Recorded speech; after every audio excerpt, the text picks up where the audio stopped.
Good evening, everybody. I'm just going to get Luis on now.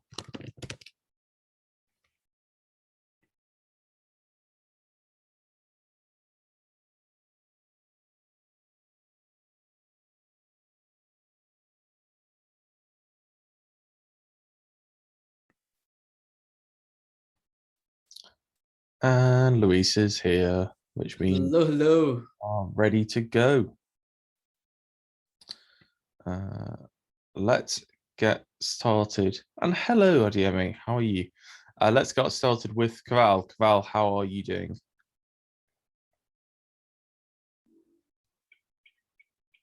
Hey, how's it going, guys? Good. Good. Wow. I'm here. This is the second time on the Q&A. Well, I only have like a few questions. So previously I spoke about last week about sending emails. I'm currently sending 30 emails a day, cold emails targeting e-commerce business. I wanted to ask you, do you think it would be smart to create Loom videos, or maybe it's maybe more effective in terms of creating Loom videos in my follow-up sequence? No. Sorry. Let me put my laptop on Do Not Disturb. I don't. Okay, difficult question to decipher. If you're getting responses and people are declaring interest, then it makes sense to send a Loom. In the follow-up emails, what people quite often do is they have an evergreen Loom, which is a Loom that kind of is applicable to all businesses in that industry. Looms are kind of an anathema to mass emails, though, because one is automated and one is personalized. So if you want to include the evergreen Loom, that kind of takes care of that problem. But no, I wouldn't be using it just as a matter of course. Oh, all right. And another question. Can you tell me what would you say is a benchmark for cold email, like in terms of subject line, reply rate, and meetings? Meetings isn't really something we can do just because that varies so much.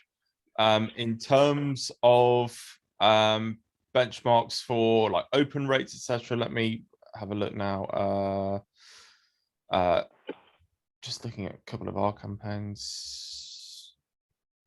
If it's properly warmed up, you want an open rate above 80%. 80%,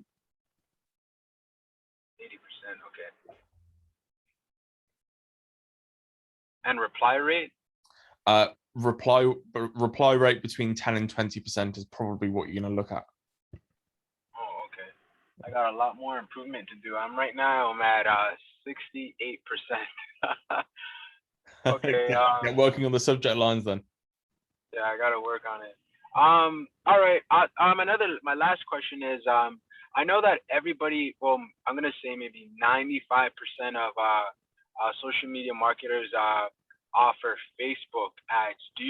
What my approach was that I was gonna offer Facebook or Google ads to provide traffic on the front end, but also provide email marketing so that way they can increase revenue on the back end. What's your thoughts on that? Offering two services is a bit of a nightmare. And actually, there's a beautiful illustration inside our own agency at the moment, which Luis will chuckle about, which is we offered one of our clients email marketing. And because it's a different service stream, we deliver it in a different way. And there's been problems with that. What's happened then is it's pissed off the client a little bit. Everything's still fine, but we get different results, and it's more difficult to track. So what ends up happening is one outperforms the other, and you end up confusing and pissing off the client. So you can do that, but then you've got to ask yourself, okay, am I charging a separate amount for this, or am I doing it as or am I doing it as free value? Is it a big differentiator? How much time is it going to take me? Have you got an answer to all those questions yet? No, I actually don't. I was just trying to create a offer that separates me from the mass majority. Yeah. I guess I still gotta think about it. I gotta look at that course in terms of irresistible offers, different angles on how I can provide value. Okay. All right. Well, thank you so much. Very welcome. Thank you very much. Speak to you soon. Bye.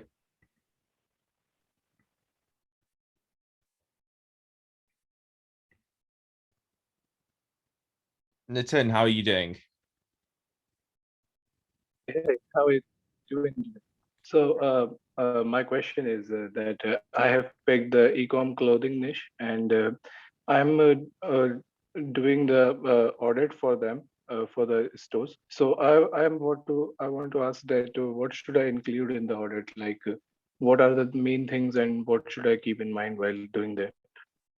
Sorry, can you repeat that? So, I want to do audit for e-com stores, Yep. and I want to ask what should I include in that audit? What are the most important things that I should include? Should I compare them with the others, or Are you what doing you? doing an audit of their website and Facebook ads? Yeah, Facebook ads. Okay, so Facebook ads, yes, always compared to competitors. Show them the opportunity to do as well as one of their competitors. Normally, when people are running Facebook ads, their creatives aren't very good.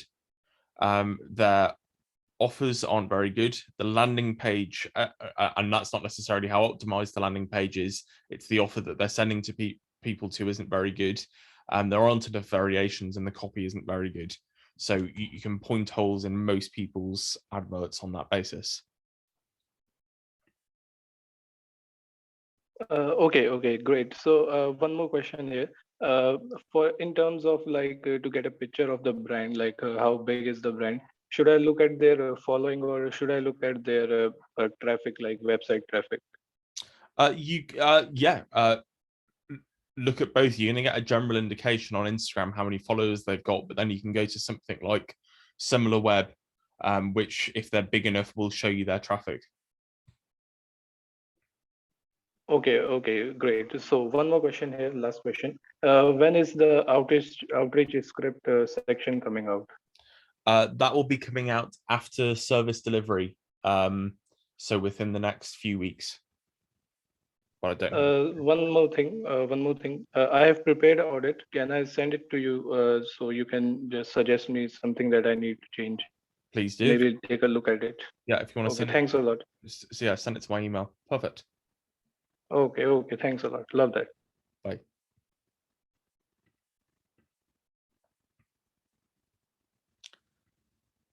Dylan, how you doing? Hello, guys. Everything has been great. Hi, Karen. This is out of the niche for me. I was in real estate, but I had this opportunity. I'm going to give a little bit of context for the question, and it's about testing. So I have the opportunity to test and warn people in North Italy with 400 euros budget. So I have actually this money. This other marketing agency is giving me to actually close this client. If this goes well, I will probably continue and actually gaining Italian e-commerce is very big. And they sold 30K units organically, like physically in the stores, and they are trying to open e-commerce in December. And so I have to spend this 400 in a campaign that basically is like a pre-launch lead generation, pre-launch newsletter, whatever we can try to formulate this. And I wanted some advice on how should I spend this money, because I don't know how to structure the campaigns, how to budget them all, and which objective, and all the things I put out on the text on the side. So also if to use the built-in lead generation to get a newsletter like lead form for all the people that wants to find out more about the products. And yes, some suggestions if you what can. Specifically is the product there? The product is a glass, very well-designed glass, which has sold pretty well in physical stores. And it's like medium and tall glasses, I would say. And they're made like with Murano glass. It's something Italian. And so they have a good history behind that kind of product. And do you want to do this before the product launches or when the product's already available for purchase? No, we need to do this right now. It's like a pre-launch campaign before December, where they will have like all the products being actually ready with the e-commerce. And I need to just to test the people, so to have like the in general the demographic, the interest, etc., all sorted out before the big launch, where I will actually starting campaigns to actually sell and go on conversions. So Oh, I see. Yeah, that makes sense. So what I would do is I would have a landing page, then drive yes, create a campaign for conversions for the landing page, and then capture leads there. So you would optimize for leads in this campaign, because then you can Okay. test exactly what type of demographics, what type of interest work well, and you already know. And then you're also at the same time creating a list that you can remarket to when the product's available. yeah, with the newsletter. That's also my thought. Like my idea was just to go abroad, to go broad and just do outreach in terms of like brand awareness. I thought, guys, let's do to keep these leads in a newsletter form in some way. So that was my idea, but I think it's worth the actual creation of the landing page, etc. So Yeah, absolutely. I would Okay. advise against going for just brand awareness, because that doesn't really drive conversions. Like only if you have an enormous budget, which is not the case. No, So I yeah, would try yeah. to be as efficient as possible with your budget, and that is by capturing leads. And since you already have a conversion there, which is collecting leads, you can see which type of demographic tends to work best and convert the best, and which drive the cost per lead down. So you can already gauge, okay, this, let's say like 50 plus age is the perfect sweet spot for this offer. So you already know for when you're going to run the actual conversion ads for sales, you already have this data. Okay, perfect. And sorry, I wanted to clear a little bit on budgeting. How should I structure this? Like one campaign, which is just straight up this structure, or multiple campaigns with different creative ads to just see what works? How should I structure? I will have a lot of images and also a video of the product.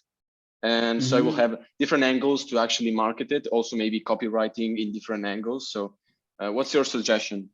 I would try to have at least 5 different creatives in total.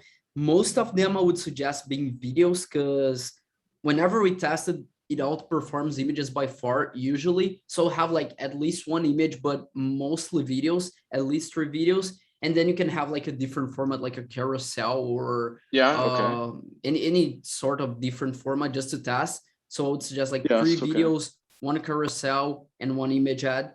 And then you can test this. And the way I would structure it is I would have 1 campaign running with ABO, so ad set budget, not campaign budget, and have like, for how long do you want to run this campaign for?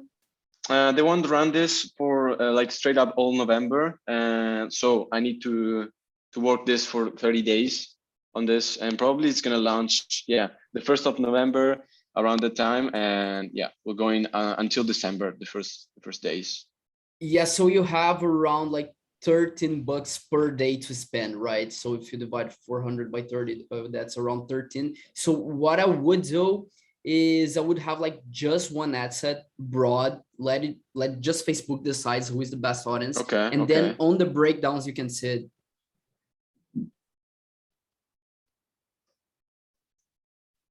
Fantastic. Thank you so much. I have no further questions, and this was it. And so I thank you so much, guys. You're welcome. Kieran. Excellent. Bye. Thanks, man. Thank you, Luis. Thank you, guys.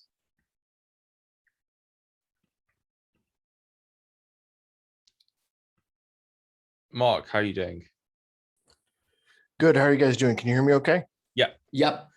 All right, perfect. Okay, so 2 questions. One is I'm going to be doing ads for real estate agents. I'm looking to get them sellers. So I was looking if you guys had some suggestions on lead generation ad ideas to attract sellers for real estate agents. We do have already a list of really good ads for sellers for real estate agents. I'm not sure if it has been released yet. Kieran, do you know it? I think it's on the service delivery, so probably not, right? Yeah. Yeah, but I'm sure I have this list anywhere, so I can just get it and send to you. That's no problem at all. Can I, do you want my email address? Because it's not been released yet. We're still waiting on the service to drop, but do you want me to put my email address in, or does Kieran know it? He got me the, Yeah, I've got it. Let me find that and I'll send that to you, Luis. One sec. yeah, Perfect. that would be extremely helpful because I'm moving closer and closer to that. Yeah, but on a note for that, what I would suggest you also doing is going on Facebook Ad Library, and there you can search for keywords like sell your home, home sale, this type of keywords, even something less specific, sometimes just like sell home quotes, get a quote, and then you're going to start seeing really good ads for those keywords. And you can definitely tell which ones are working and which ones are not working by the number of ads they have running. So you can spy on all the competition Facebook by doing that. All right, perfect. All right, that was good for that one. Also, so we're putting it together like a student Zoom group where we meet every week. And a question I had with respect, because it's all about real estate, is if we're hiring, like say I go out and hire somebody from India, for example, to run Facebook ads for me. And I know like in the copy paste agency, Iman said that he has like a list of people that they have vetted out that people in copy paste agency have access to. What are your guys' thoughts on, as we're kind of like a small group putting together or interviewing people, vetting people out, and then sharing those or recommending or referring those service providers to other people that might need them in a group? Do you have an opinion on whether sharing that can be problematic? And if so, what kind of problems can come, or is it just a good thing all around? I would definitely recommend that. People in Agency Incubator, Agency Navigator have been kind of Grow Your Agency as a whole have been sharing media buyers pretty much since its inception. There can be problems. Again, even in our agency before Luis's time, we were working with a media buyer that another agency owner was using, and they got quite proprietorial over them very fairly. You can have those problems where basically people are land grabbing for media buyers, but as a whole, it's good for media buyers. They get more work, and it's good for you because you get to trust somebody who's vetted. Just be very conscious when you're having the conversations with people. If you do want to kind of start an exclusive relationship with a media buyer, that needs to be clear on all sides, and people should kind of operate on an honor system. Right. Okay. All right. Perfect. I think that's it. I appreciate you guys' time. Y'all have a great week. Thanks, Mark. You too. Thanks. Bye. Bram, how are you doing?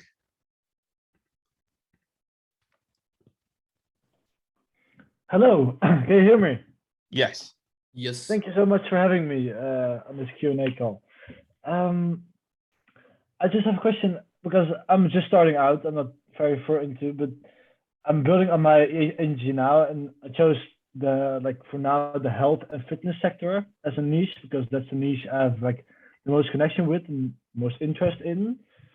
But I just have a question, like, do you think this niche is too big, or is it good to start with or is it good to start with a broad niche, or is it more like better to focus more on one like specific, like just the fitness or just like dentist or chiropractors or whatever? Definitely best to go specific. Yeah. Yeah, and Okay, I don't think the niche is too broad. I think it's actually pretty good. Okay, great. Then I have a question. I have two friends of mine which are graphic designers which want to help me with the creative part, but now I'm like also following the course, so I'm bumping into some stuff. Like I want to offer engaging content design and paid advertising as a combination. But do you think this will like be a good offer, or should I mainly focus on one aspect from this?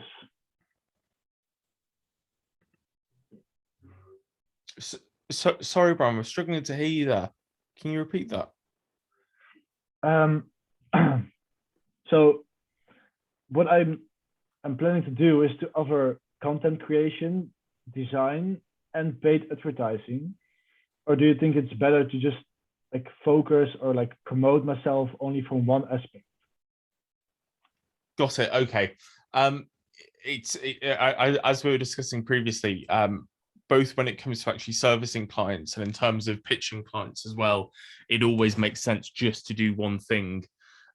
If you go to a client and say, we can do this, we can do this, we can do this, they're going to be overwhelmed and they're going to think that basically you're trying to pitch to them, you're trying to get them as a client rather than the fact that you can help them. Again, if somebody came to grow your agency, and bearing in mind we are a buyer of services, somebody emailed me and said, hey Kieran, I want to help grow your agency. I can write emails for you, I can run Google ads for you, I can make YouTube videos for you. I wouldn't think, oh, they have a really good idea to grow our business. I'd think, oh, they want a job. And that's fine, but I wouldn't want to hire them and I wouldn't want to work with them on that basis because they're not bringing anything new to the table. Okay. Well, thank you. I only have one like logistic question. Agency flow. I just like, is there someone I can contact when something is not working? Like, I was trying to send pictures in the chat with like my team member, and I couldn't download it, and I also are not able to invite someone of my team. So like, can I email some address or whatever? Yes, you can email support@agencyflow.com and that will be taken care of for you. Okay, thank you so much for your time. You're welcome. Thanks, Bram.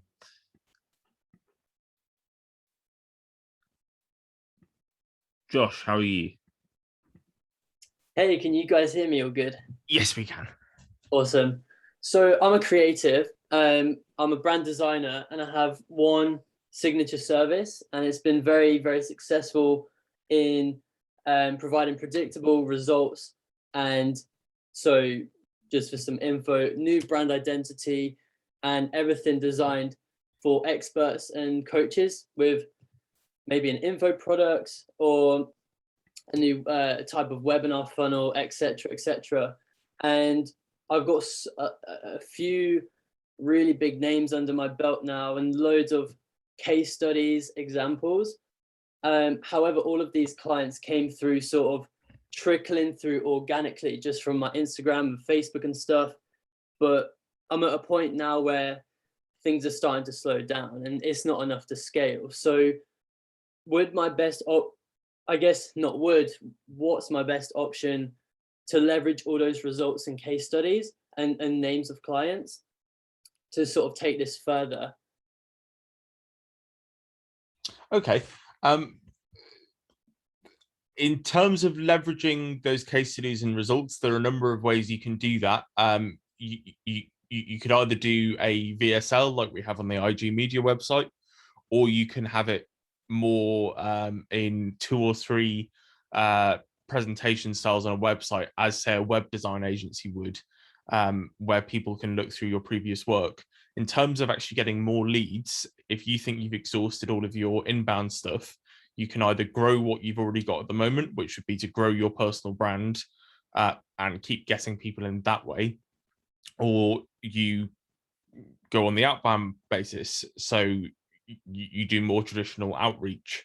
The case studies you've got are fantastic, and that maybe is something that you want to do in terms of expanding your existing brand. So that can be you're asking people for referrals, or you're working on a kind of strategic referral partnership basis where you're going back to our clients and say, hey, happy to pass on X and X of any client that you refer to me, or if the service is something that you can productize a bit more, you can work on an affiliate basis, or you actually invest money into growing your personal brand as well.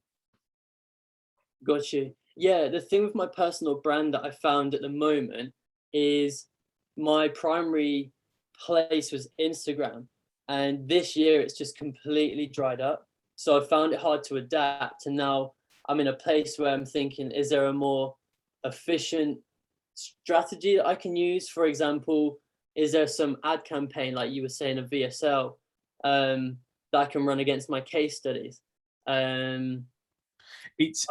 it is very, very difficult to run a ad campaign to something like that. It's not just kind of difficult from a technical perspective, it's expensive as well.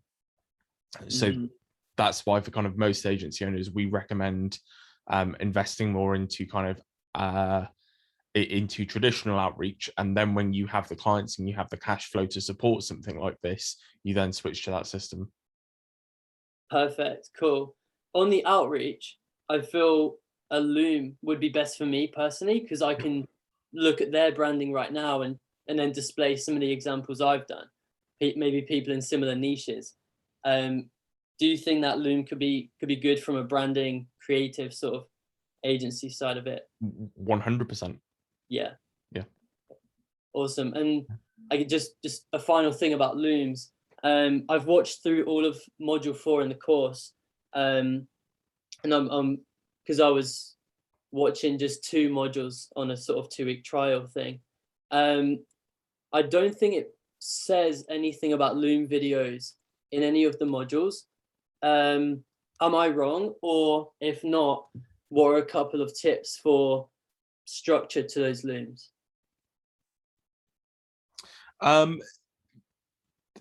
So again, that would depend. So for the service that you're offering, that's a difficult one because it's not necessarily something where it is results based.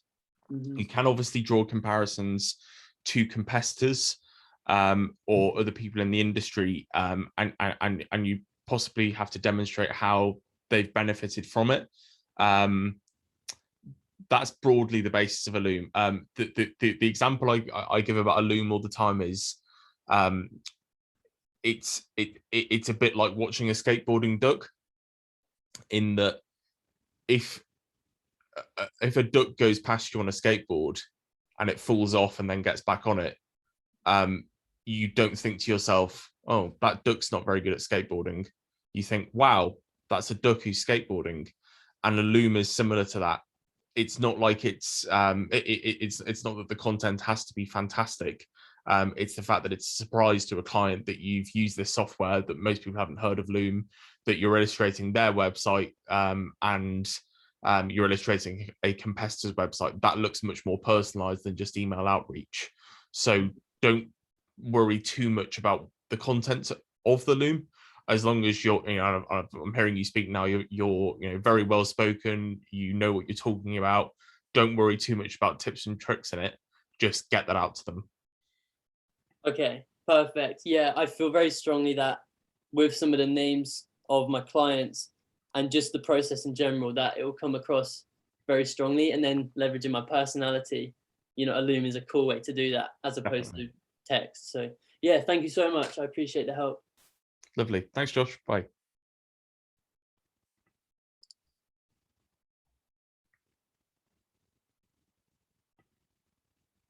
Amin, how are you? Hey, can you hear me? Yes. So my first question is, what's the difference between a website and a ClickFunnels? The difference between a website and a ClickFunnels is what you're asking. Okay, so yes. We use ClickFunnels actually to host our website. So ClickFunnels in many ways is identical to WordPress, Wix, Squarespace, Webflow, any sort of site builder. The reason why we recommend ClickFunnels personally is it has loads of tools that are more specific to the kind of digital marketing space. So it's very easy to split test. It's very easy to create duplicate funnels with slight tweaks. So it's very easy to share funnels between accounts, and it is actually quite user friendly. Once you get past how clunky it is initially, you can create a page very, very easily. And why this is important is, let's say you're working with a client now, and you have a ClickFunnels account, or they have a ClickFunnels account. You could have a standard template that you import into their ClickFunnels. You change the logo in the top left corner. You change the privacy policy and the terms of service at the bottom of the page, and suddenly it's branded to them. but it's taken you 2 minutes to brand to them rather than having to build a whole new website or get into their back system. And from there, it's very easy for you to hook up things like email automation rather than having to do it through that. Lots of people choose not to do this entirely. So with a lot of our clients, they come in and they've already got a site built on, say, Webflow. So we just build everything through there. Sometimes you'll sign a client and they have all their website hosted on WordPress, and actually what you need to do, or all you need to do, is to create a thank you page to make an event for lead generation. That doesn't really necessitate ClickFunnels. You might not even want it for your own agency website. It's just quite a good tool that we use and we tend to recommend. Yeah, so ClickFunnels is basically like a web hosting like Shopify, Wix, etc. Is that it? Not Shopify, no. Oh, okay. My next question is, on Craftsman's tools, Iman suggested us to use ClickFunnels, but I'm just starting out and it's $97 a month. Don't use ClickFunnels. So yeah, so is it necessary to have a ClickFunnels? Nope. Can we just go with just a simple website just for credibility and use the most simple website you want to build ever? It's not going to make any difference at all.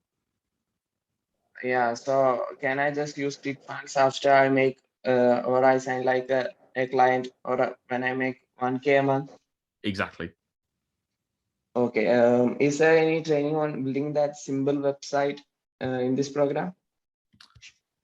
Sorry, are you asking for a recommendation for something else to build a website on? Yeah, for like beginners, ClickFunnels is not quite affordable.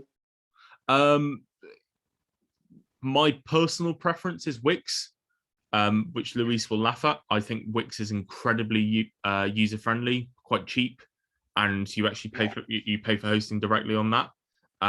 You could use Squarespace as well, which is quite user-friendly. So I actually like Wix as well. I think it's pretty good. Yes. I'm just not sure which one is the most affordable between Wix and a WordPress hosted website, let's say.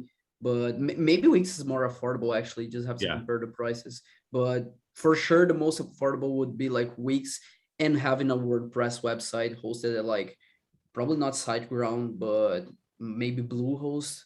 I think those are the most affordable ones. Okay, yeah. So a website is not needed for starting out, right? Sorry? What was that? Sorry. I mean, a ClickFunnels account is not really needed at the beginning, right? No. It's like we recommend ClickFunnels because it's so easy to use. And for most people, it's affordable, but I'm from a third world country as well. I'm from Brazil, so I understand like for people that pay in other currencies is pretty expensive. So yeah, I would definitely go the other route of like using Wix or using any other type of website. It doesn't really make a difference in the end product. It's just how easy it is to build the product itself. Yeah, okay, got it. And my next question is about Facebook ads and Facebook ads manager, Facebook manager.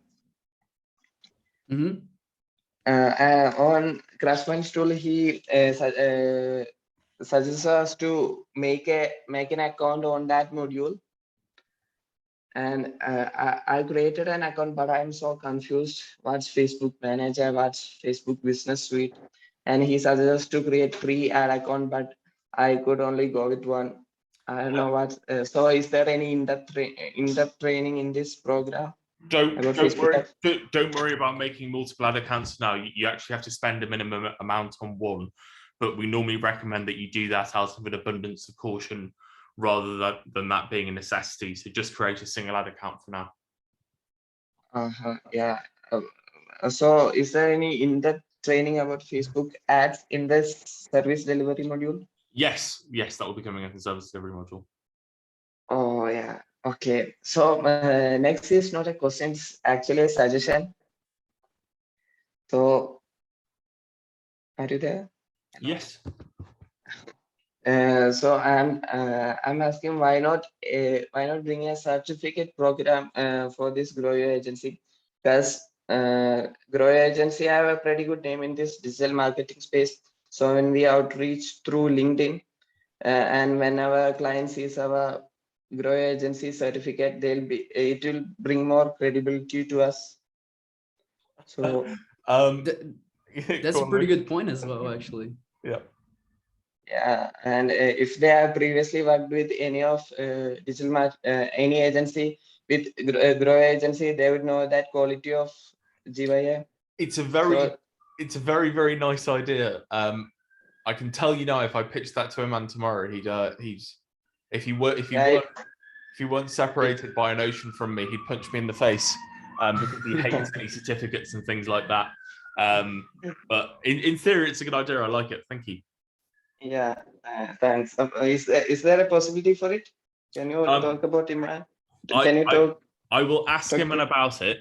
I can predict with almost certainty that he'll say no, but I will ask. Okay, thanks. Yeah, that's it for.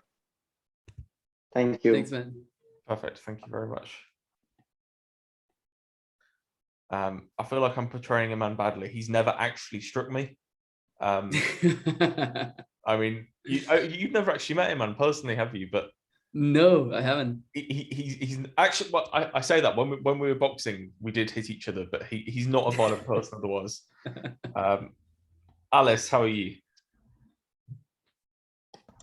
Hey, how are you? Very good, thank you. Good. Great. This is my second time here. But yeah, I'm going straight to the questions. So the first one is, I'm using the outreach method, like using my profile funnel and like posting organically and being on Facebook groups as well. And my question is, should like stick just with this one, or also like test like start including more like email and like do a little bit of each of the outreach methods, or just stick to one? Stick to one. The reason being is you'll get you will kind of get shiny object syndrome quite quickly with outreach. And if you wake up in a day now and you post something on your Facebook, posting on your Instagram, posting on your LinkedIn, and then you go, right, while I'm waiting for something to come back from that, I'll send some emails, and then I'll do a cold call, and then I'll DM some people on Instagram. You just in your head ticked off a full day's work. Whereas what you should be doing is if you're doing your personal profile funnel, you should be posting, seeing if you've got engagement, seeing which posts work well. And the next day doing that again and going, how can I improve this? How can I get more followers? If you're doing cold email, you should be sending 30 emails in that day, and then the next day going, right, did that subject line work? No, it didn't. Let's change it for today. Not bouncing around because you have way too many variables there. Okay, yeah, it makes sense. Thank you. So yeah, I'm going to stick with just the one that I'm doing now. And the other question is in regards to agency flow. So I noticed that someone asked that as well previously. So to get in, like we just need to email. How can we get access to that? No, you just have to go to agencyflow.com and then click on sign up. It will ask you for a code, and then you just have to put in whale season. I'm putting here at the chat so everyone have access to it. So this is the code. Whenever you want to register, just use this code and you get access to it. Oh, okay, perfect. Thank you. And the other one, this is a technical thing. So in one of the plugin, no, it's the financial tracker. I don't know, but I'm having just some troubles to put the decimals. I don't know if this is possible, but basically, for example, I bought a software for 20.52, and they don't allow me to put the 52, only certain numbers, not decimals. Is that supposed to be that way, or is just like I don't know? but I can put decimals. It might be a glitch. Do you know, Kieran? No, that's a problem. That's something that we need to fix. If you send that to support, I will flag that to the developers and we'll try and get that fixed. Okay, it's just to make sure if it's just from my side or is a general thing, but okay, I will put the support anyways to see. And yeah, oh, and another one is just the last one is Iman in one of the videos mentioned the N100 message plugin play, like for us to get more inspirations for the message to send to people, but I can't find that plugin play. That is coming out after service delivery. Oh, we had a okay. slight issue with formatting that because we didn't want it to be like the regular plugin plays. We want it to be something that you can copy and split into sections. So that's actually being built and will come out shortly after that. But everyone will get, there'll be a post about that in the community when that comes. Okay, perfect. It's everything. Thank you, guys. Thanks, Alice. Thank you.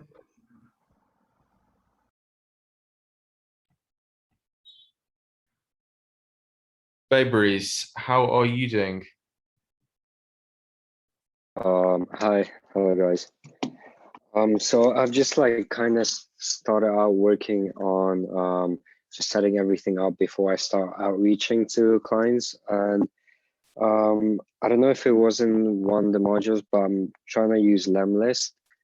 And I just want to ask if like, because some people say for Lemlist and send like automated emails to clients, and that Lemlist can like kind of make sure that you don't get put in the spam list. But some people also say that you need to create like a separate burner email burner domain, which is kind of a long process for me. Yeah, like just creating a whole new thing. I don't believe that you need to do that. The theory is that you either have two emails or two domains for your agency. The two domains is kind of expensive and a bit frustrating. And the two emails I personally think is unnecessary. If you use Lemwarm, and we kind of recommend that you use it for a minimum of 30 days, you're not going to harm your sender score. And even if you have any issues with it, you go on Fiverr and you get somebody to fix it for you. So personally, I would keep one email, put it into Lemlist, and just leave everything on that. Okay, that's great. Well, yeah, that was my only question for today. Thank you, guys. Perfect. Thank you. Thank you.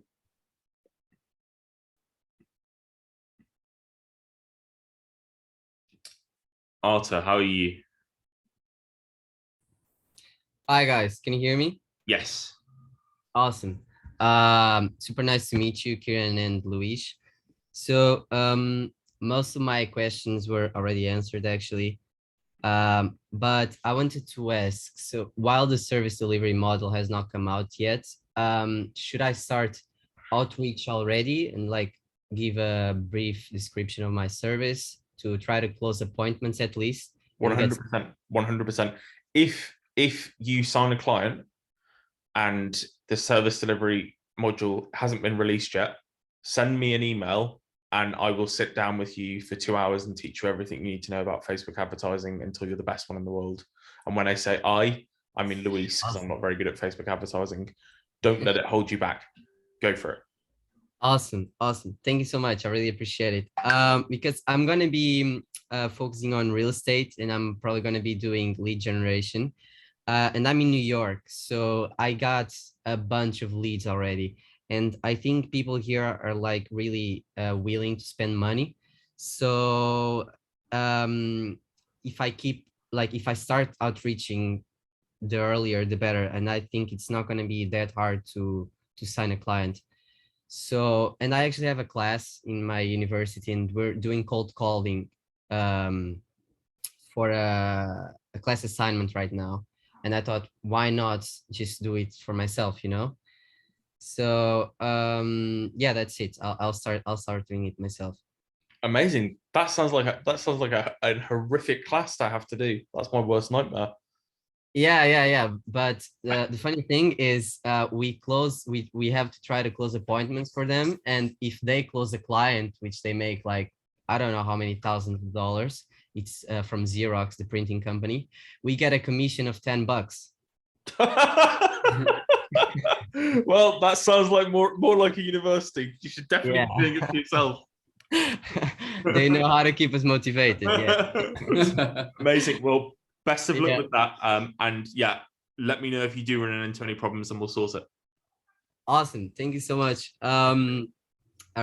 Just another question. So what Amin, I think it was his name, mentioned before about the certification.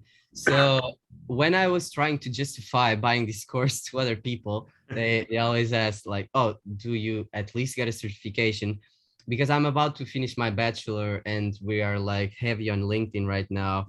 And having something like Agency Flow proving that we were taught skills like cold calling, outreach, and all those things would actually be nice, because otherwise I have like nothing to prove that I know how to do the skills. So then again, it's just to tell you that you guys could think about it, because it's really something valuable for us. Kieran, get that. Yeah. tomorrow you're making Iman watch the recording of this call. Oh no, 100%. Sorry, Iman. Yeah, to give a bit more context to this, Iman is super anti-authoritarian and anti-establishment, and quite a few people in this space have kind of tried to legitimize these types of courses and say, well, we've actually got this certified, so it's the same as an online university, and it's recognized by this body. And whenever I've suggested this to a man, he's always said, well, why on earth would we want to do that? We're trying to destroy that.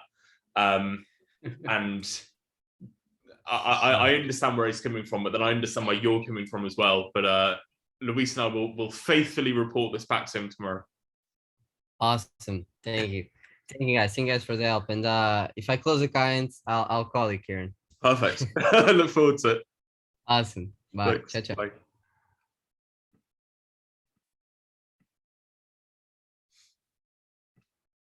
Sebastian, how are you doing? Hey guys. So, can you hear me? Yes. Yes. Awesome.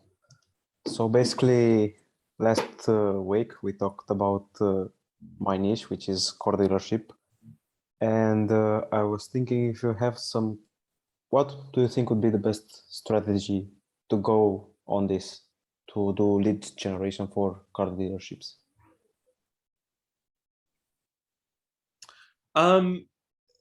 Very good question. So, are we talking about talking about buying cars or selling cars? Mostly selling. So any sort of dealership or cars, really, you want to go with the halo model effect, where that can be either an incredible discount or a specific event. So quite often dealerships will do something along the lines of zero deposit weekend, or guaranteed X amount for parts exchange for a weekend. So that's obviously a conversation that you can have with them. Another thing can be for lead generation. It could be a competition, it could be a newsletter, or it could be an actual valuation of a car, or it could be a guide to increasing the value of a car, guide to hybrids, diesels. I don't know if we have a funnel example coming up in service delivery. But what I would do is I'd post this in the group and ask for inspiration from others as well, and see what they've succeeded with. Okay. And another question would be that I kind of want to do lead generation for car dealerships, but also do e-commerce in the automotive niche.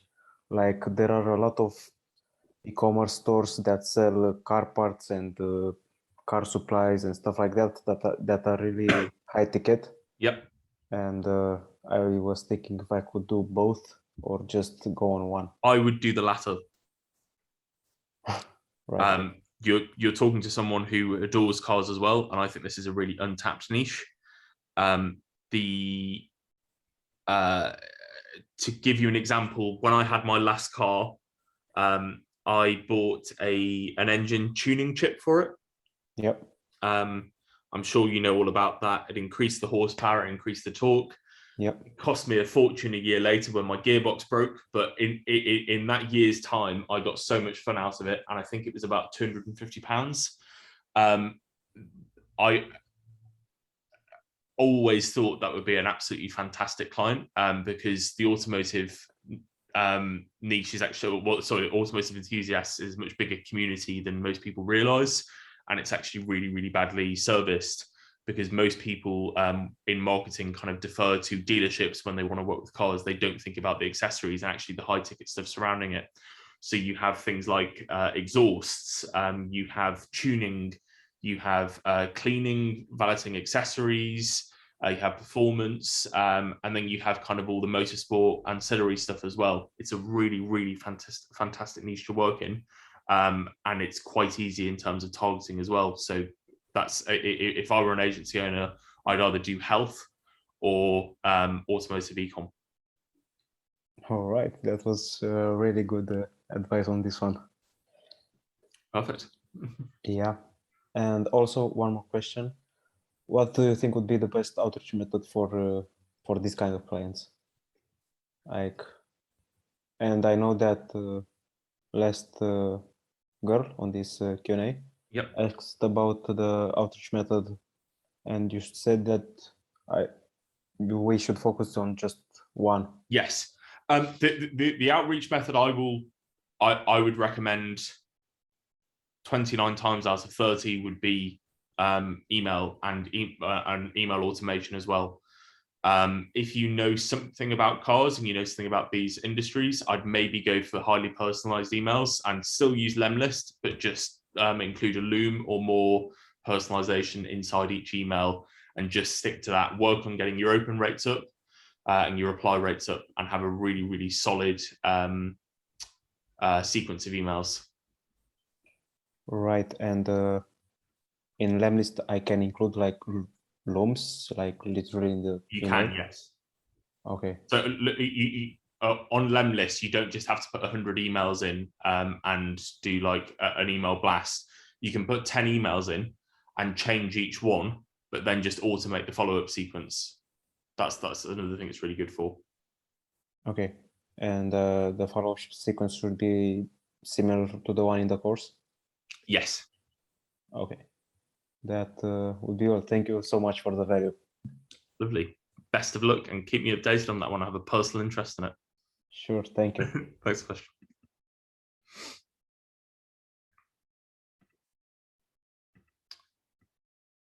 Haruna, how are you doing?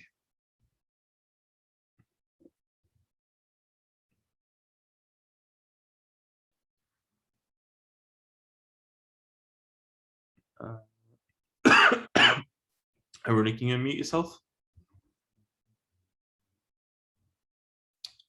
No worries, we'll pop back to you later. John Ty, how are you doing? Yeah, good, thanks. Excellent. Yeah, I just had a quick question. Quite obviously early on in the process of starting on my agency, just like the guy was on before, I'm not sure of his name, I think it might have been Sebastian. I'm very much interested in going into the car niche, because it's something I really love, and I'm very passionate about, like yourself, Kieran. I just wanted to kind of know, what is the best way to kind of set yourself apart and pitch into clients specifically within the car niche, as that's probably the route that I'll be going down.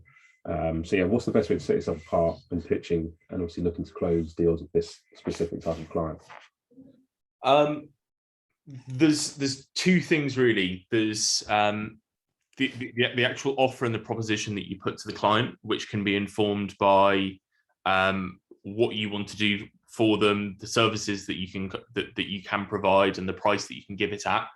And then there's what Iman would refer to as sub-communication, kind of the subtext surrounding everything you do. So that comes in the when you send an email to somebody, what your email signature looks like, how you address them, if you speak to them in a Zoom call, how confident you are, how at home you are speaking to somebody. All of this portrays a different type of person. We had Joshua Gibbons on before. I'm sure everybody heard him. I'm willing to bet a small fortune he has a history in acting, because he came on, he was very, very confident, and he kind of instilled that straight away. And that's what you want when you get a client in a meeting. You want to be very calm and collected. And when you see Iman now, he turns up to a sales call and he sits back in his seat. He's very relaxed. He's in control of everything. He takes time to think things over.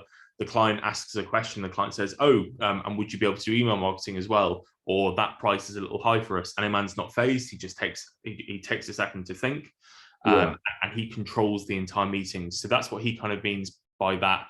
And in terms of the angle that you present to people, if you know this industry really well, then really lean into that. If you're emailing a dealership or a manufacturer, you know loads about their product, you know loads about the industry, don't be afraid to say that.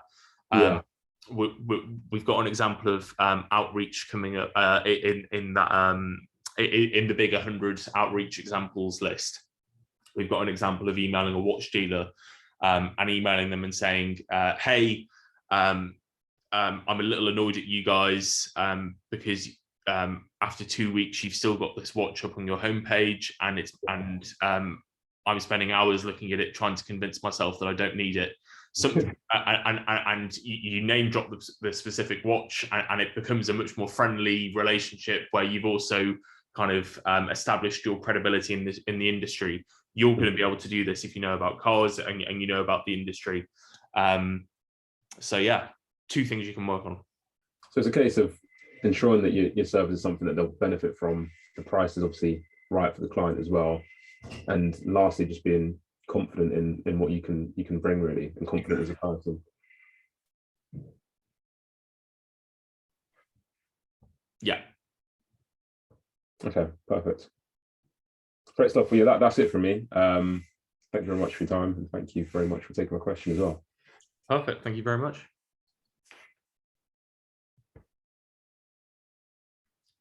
We'll try Haruna again.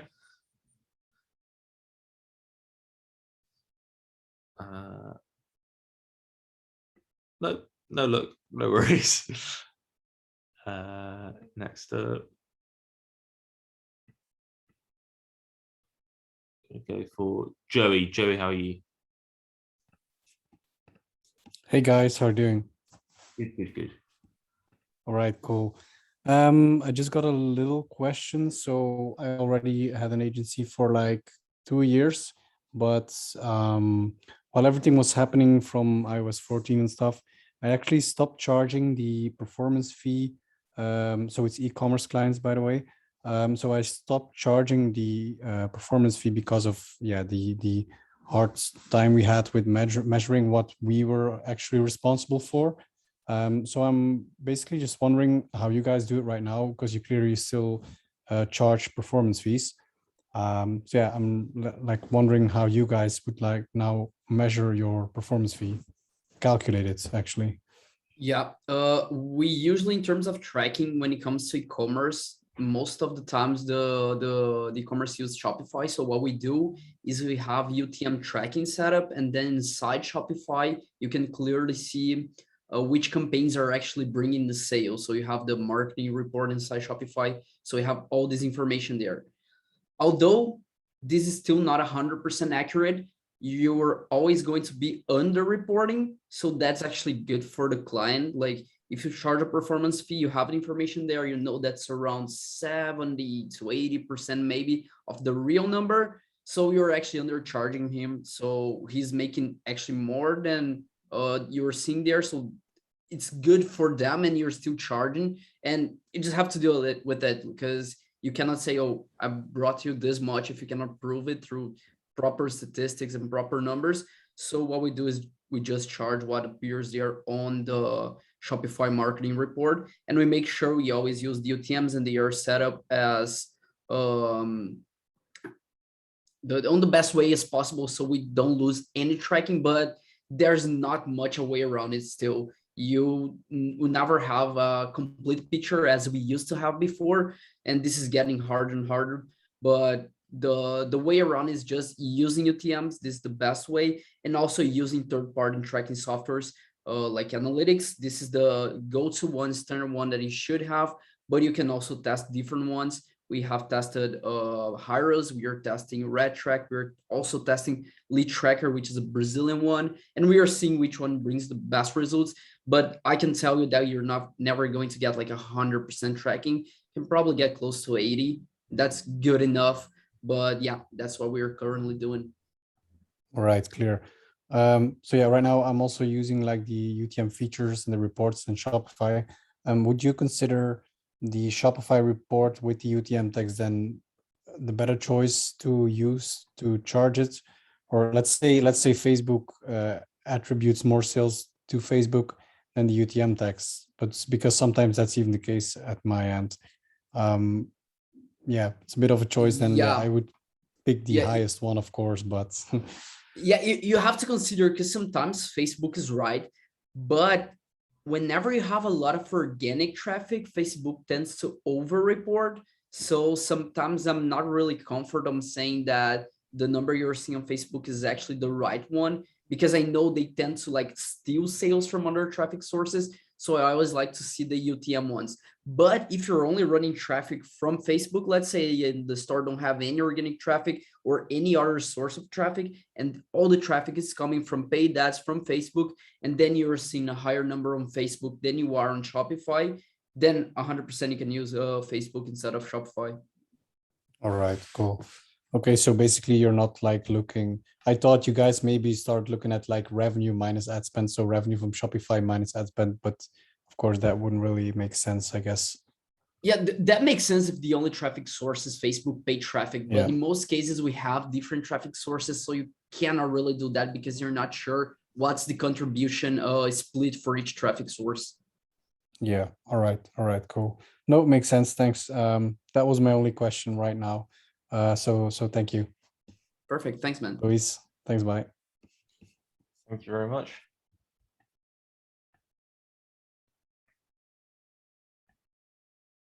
Garmin, how are you doing? I'm good. I just have a couple of questions.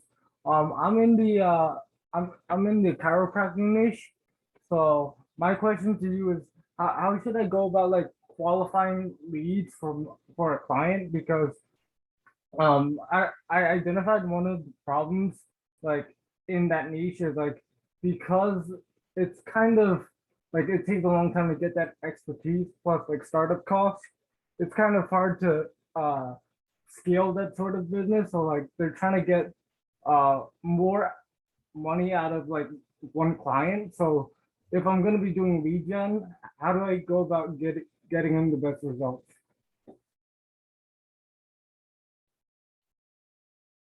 Hello? Kieran, you have any idea on that? I No. think you're the best one to.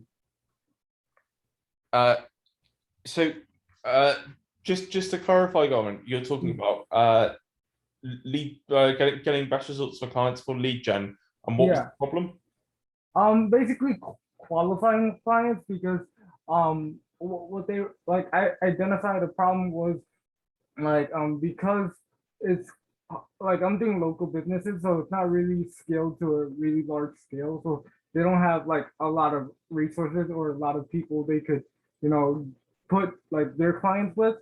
So they're trying to find the best way to price. Like if I do lead gen, they're trying to find the best way to price like the leads I give them, because you know, they're kind of short staffed. So my question to you would be like, how would I go about qualifying better leads for them?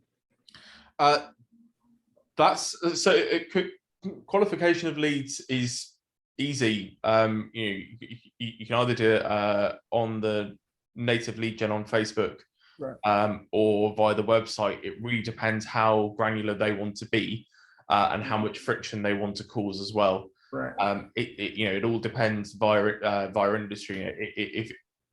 If it's real estate agents, then it's really easy just to include a tick box, which is, are you looking to sell your home in the next 3 months. In something else that's a bit more difficult, if you have to do it by demographics, in which case you don't necessarily exclude people, you just collect more information about them. Right.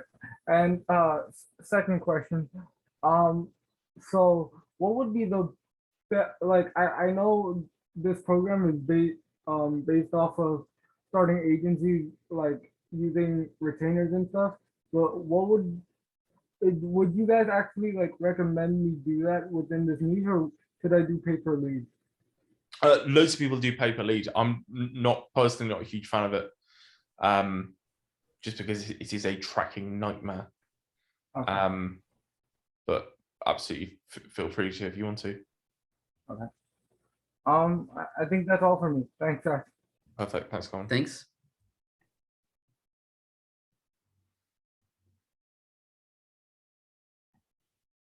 Mitchell, how are you? I'm doing well. How are you guys? Very good, thank you. Glad to hear it. So I'm just going to dive right into it. It's my first meeting. I started an agency about 6 months ago for the health and wellness niche. At that time, you guys had Agency Incubator, but I was very, there are so many people that offer educational courses online. I was like so skeptical that I wasn't ready, but I've watched almost all of Iman's YouTube videos and fell in love with the guy, and your whole campaign with Agency Navigator, I thought it was just the perfect timing. So I have about 3 clients, and I currently offer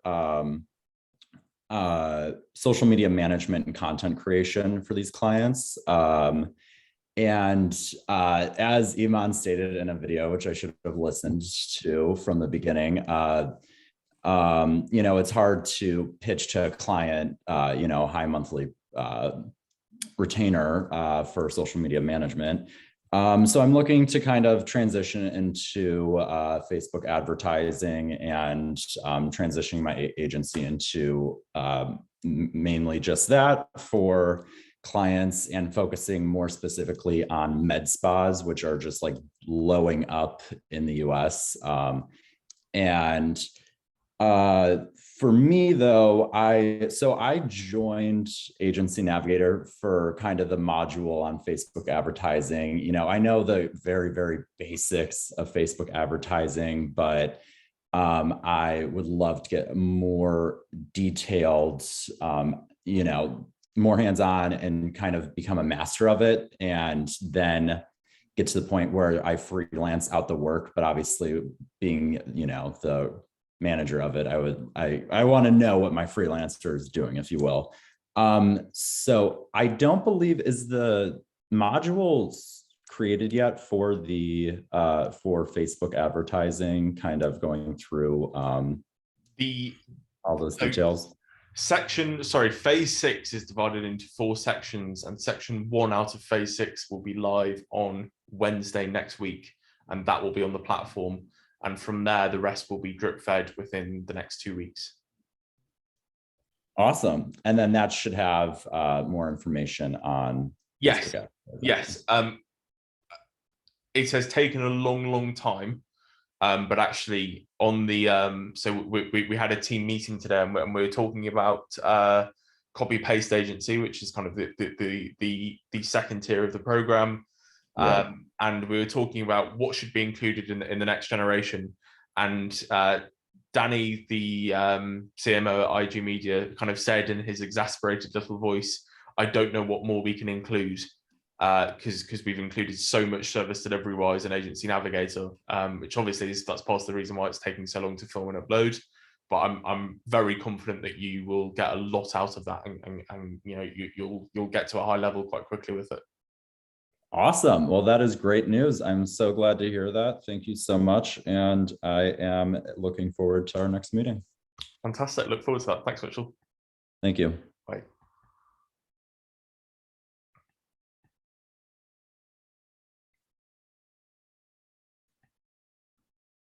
Dom, how are you?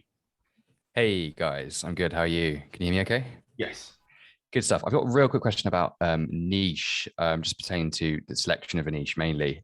So prior to joining Agency Navigator, I ran a relatively unsuccessful restaurant marketing agency, where I would do social media management essentially for restaurants.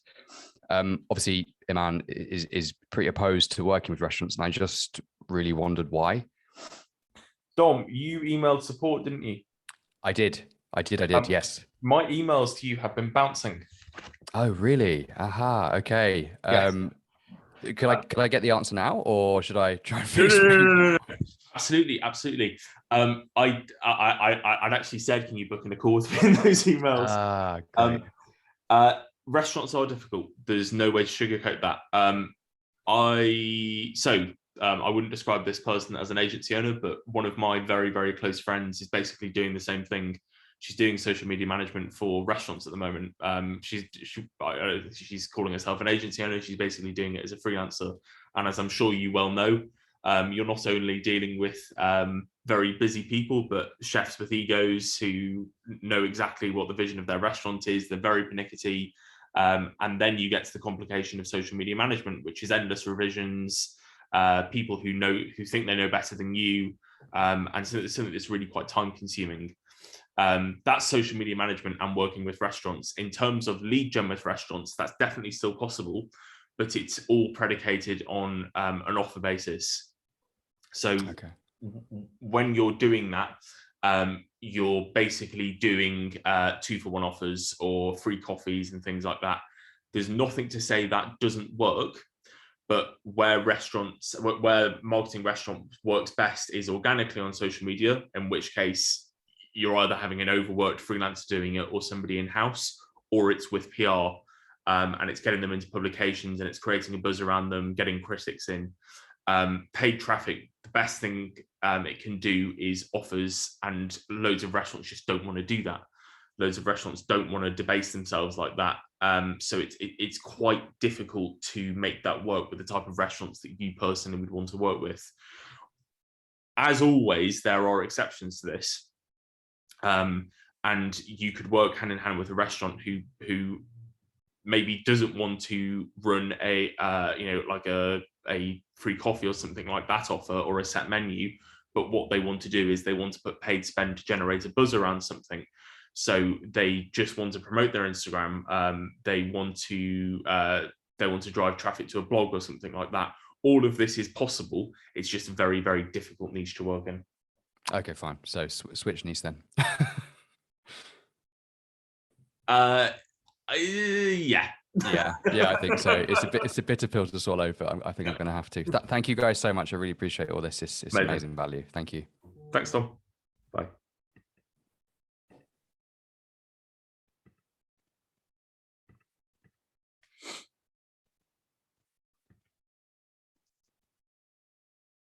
Brian, how are you? Hello. All right. So I actually started my agency about a year ago, a web design agency, and I'm finally making the transition over to paid ads. So I want to do the service delivery myself of Facebook ads, but that service delivery module is not out. So my thoughts are I'm just going to hire a contractor or a team member first and deliver that service, and at the same time learn it on, because I'm not going to wait for that service delivery module to come out.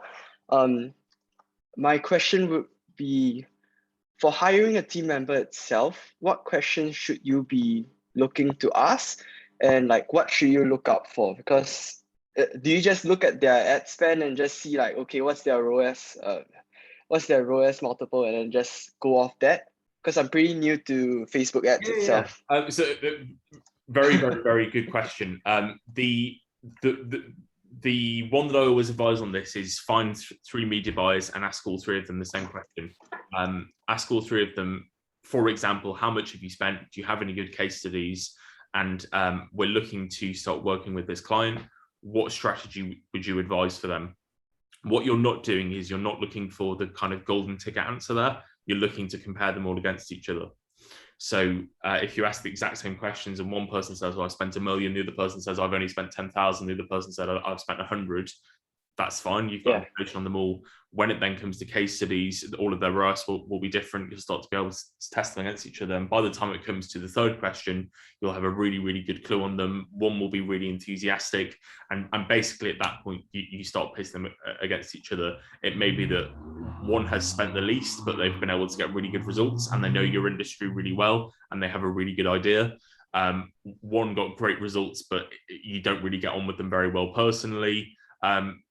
That is basically the trick, is to pit them against each other. Luis is a media buyer who's been through the grueling IG media process, which is it was actually filmed to be a special version of The Apprentice, but it never made it to TV. So Luis, can you shed any more light now? When we look to hire the new IG media buyer, what will you be looking for in them? Yes, I went through the process. Was really hard, but I'm here.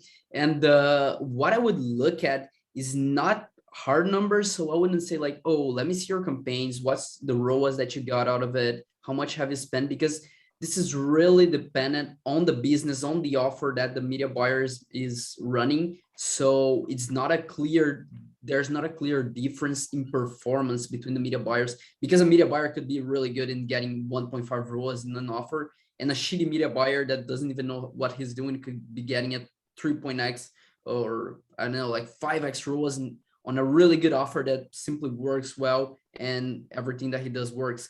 But that's based on the offer. So I wouldn't look for numbers. I would, as Kieran said, I would look for situations, like just throw situations at them and see what they would do in that situation. So for example, when I was being interviewed, then he asked me, Iman has a clothing brand, what would you do to scale that brand? And then I remember I said something like, oh, I would start paid ads for his Instagram, like target the hot audience that already has. And if I wanted to scale, we'll look for other influencers. So something like this. So you can see the way the guy thinks makes sense.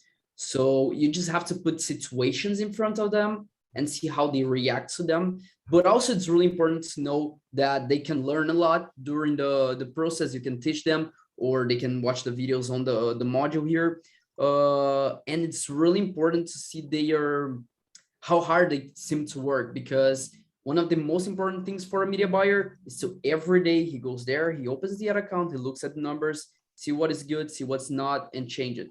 It's a lot of discipline needed to do that. So it's not only about being good, but also about being consistent and being disciplined. So you have to, it's hard to tell just by talking to someone if they are disciplined, but you kind of have to gauge them in that term, because that's really important. That's really what makes or breaks a media buyer, because you can be really good, but if you don't look at your campaigns for a whole week, they're most likely not going to work. So yeah.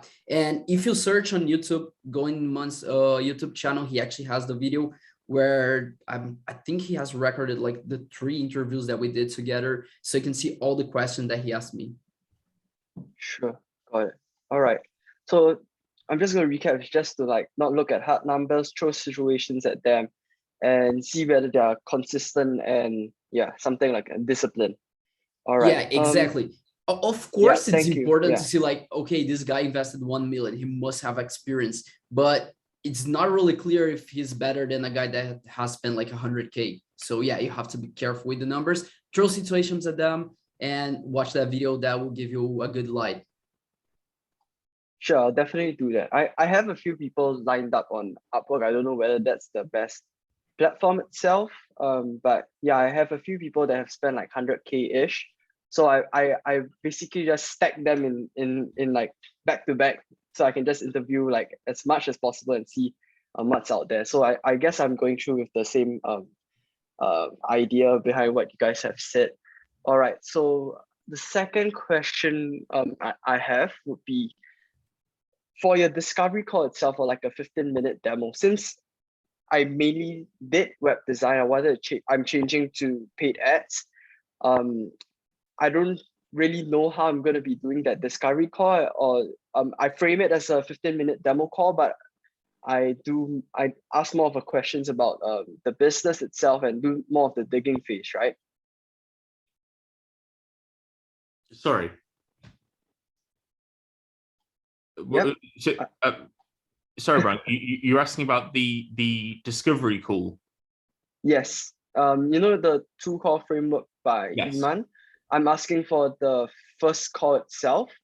How would I frame it, or like, yeah, because what I fear is that when I go onto the 15-minute demo call itself, I'm not actually like providing that much value to them, or like spotting their mistakes or anything like that. And I'm just like going through like the call script itself.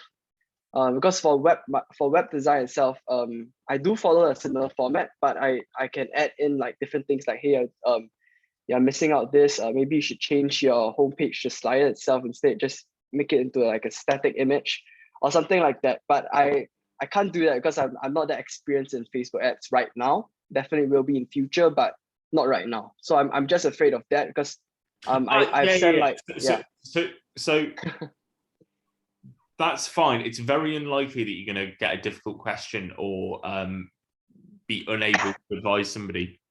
If you have a few common remarks up your sleeve in terms of what they're doing wrong right now and generally how they can improve and what your strategy would be to do that, then go in with them. If you get any difficult questions, you say, look, I'd far rather give you a really comprehensive answer to this, and to do that, I'd want to check that with my media buyer just before I make you any false promises.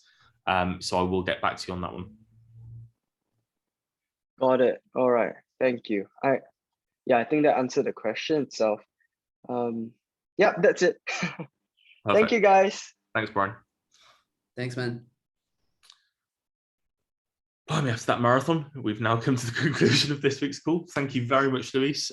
This will be uploaded tomorrow to the platform. And please, everybody, post in the community with any questions and help everybody else out. Thanks, guys. I shall see you all next week. See you guys.